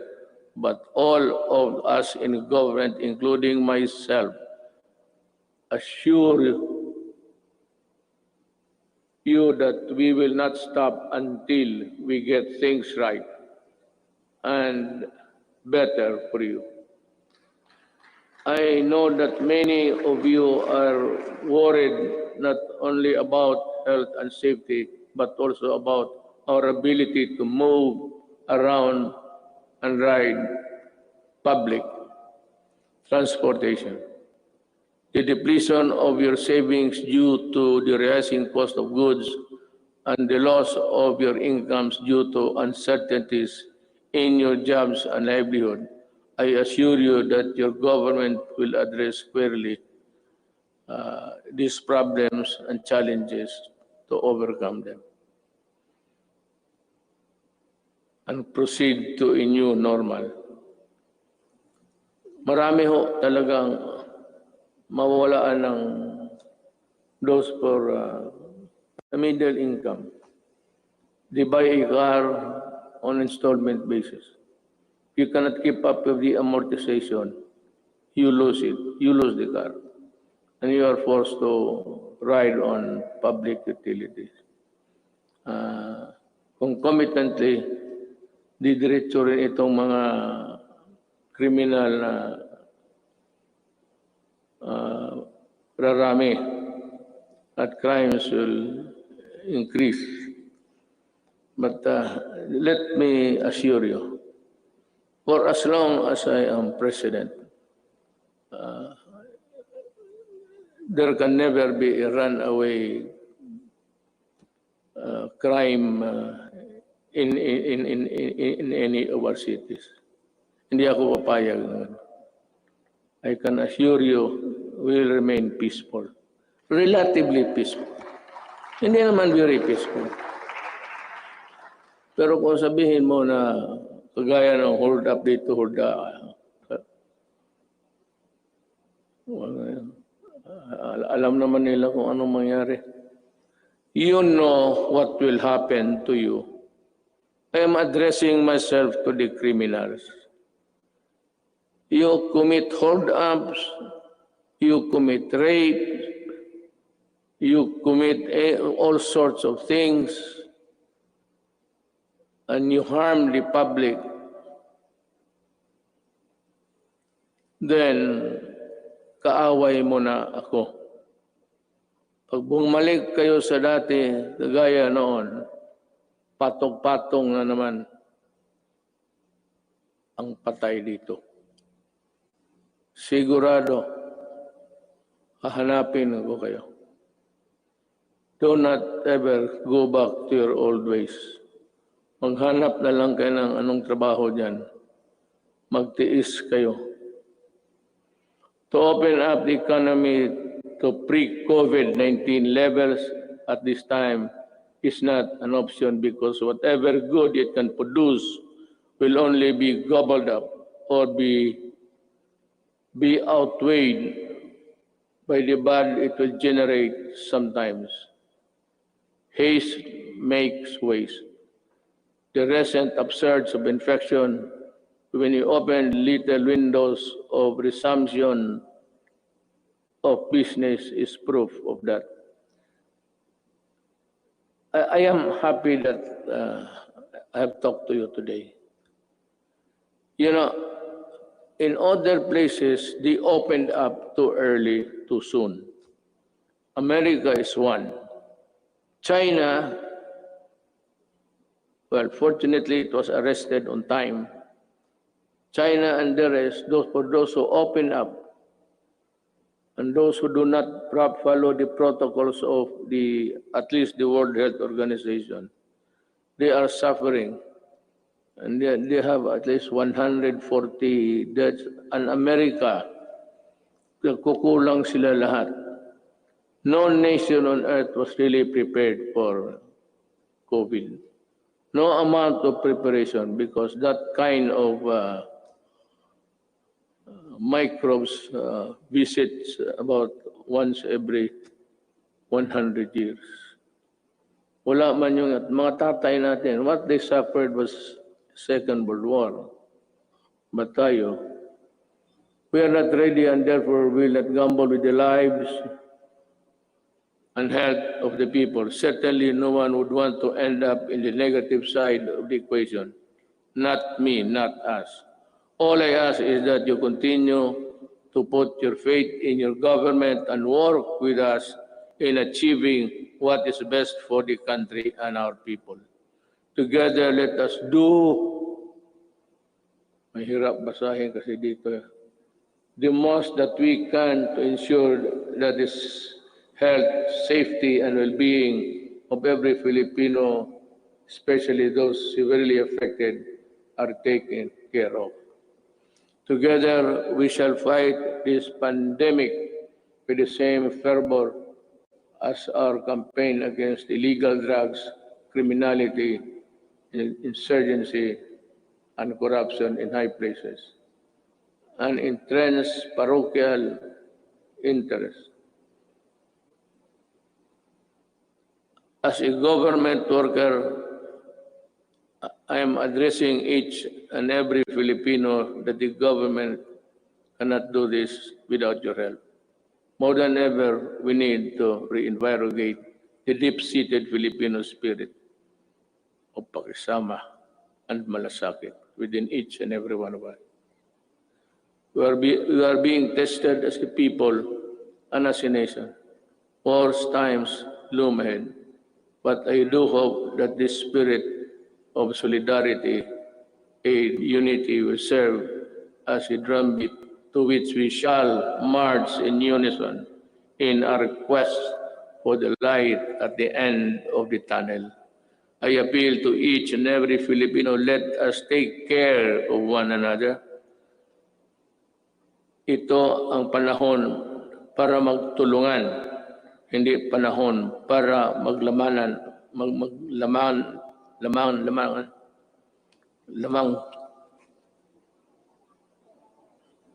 mamang dila ko.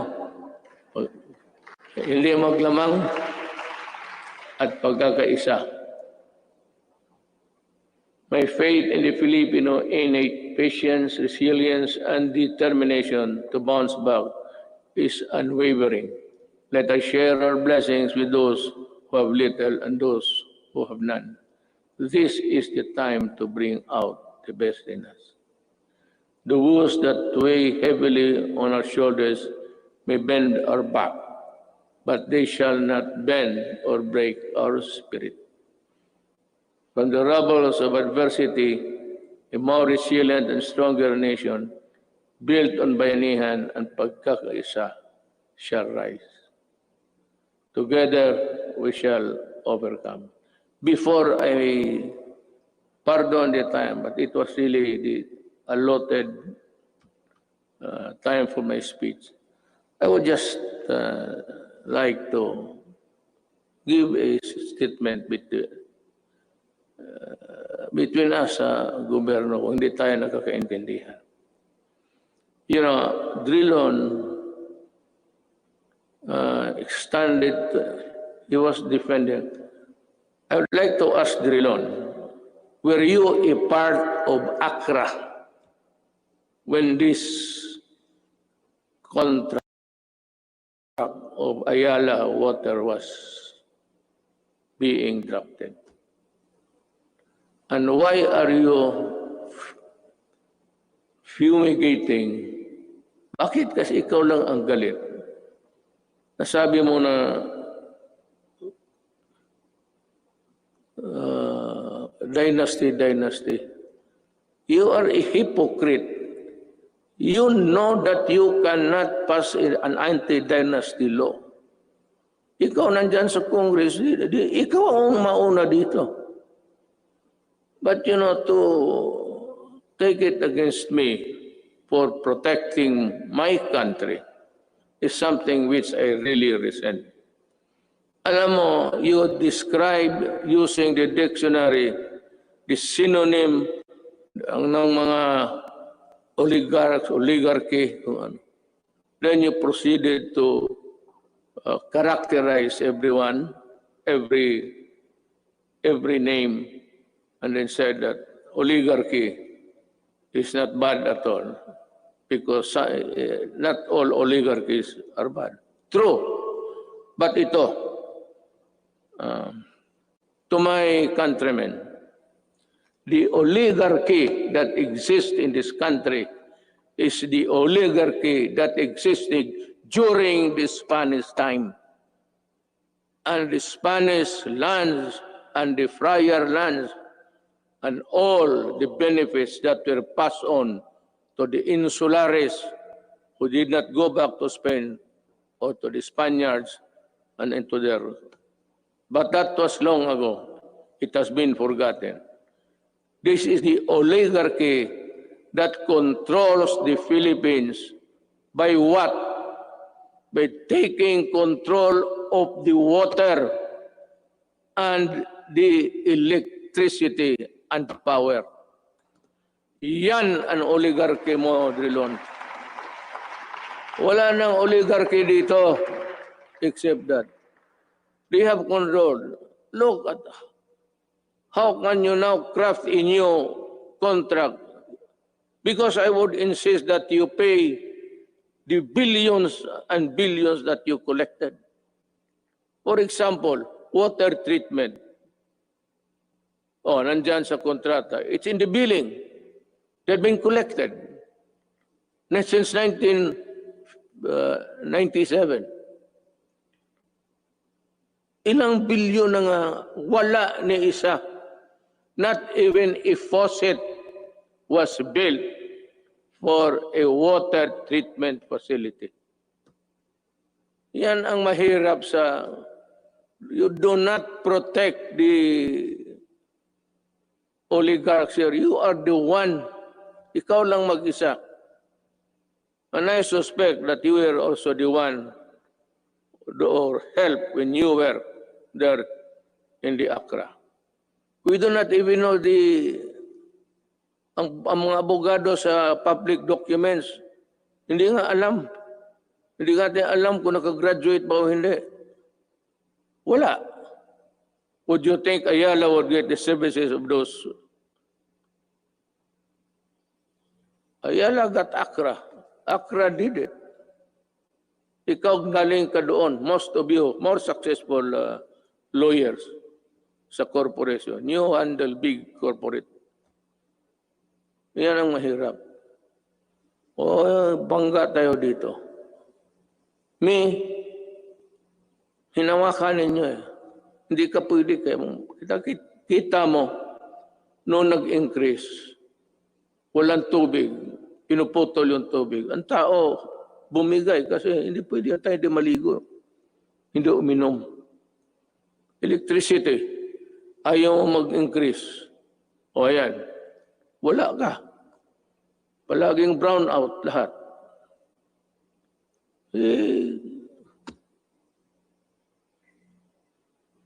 I'm sorry, but I have to say this to you. I do not like it. It's not the time for it.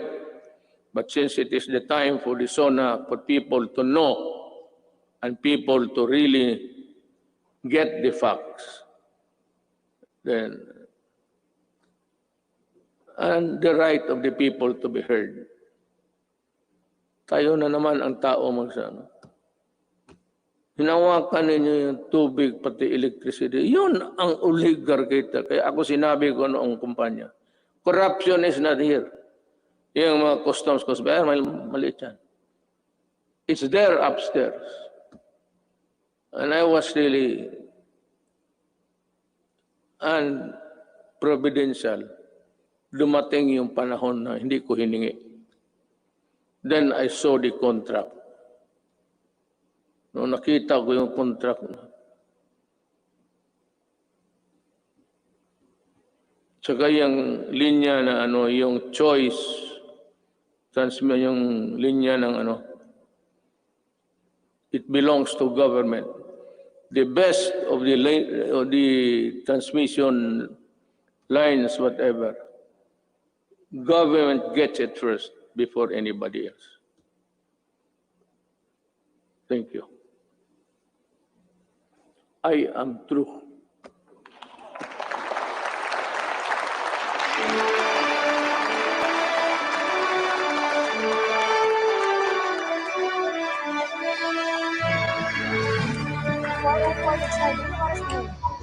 So guys, ayan. Tapos na po si President Duterte sa kanyang SONA. Let us see kung ano yung next event dito. Ayan ang mensahe ng Pangulong Rodrigo Duterte sa kanyang SONA, mensahe sa taong bayan. Tama naman ang sinabi ng Pangulo, no? Na ang bill na gagawa para pagbawalan ang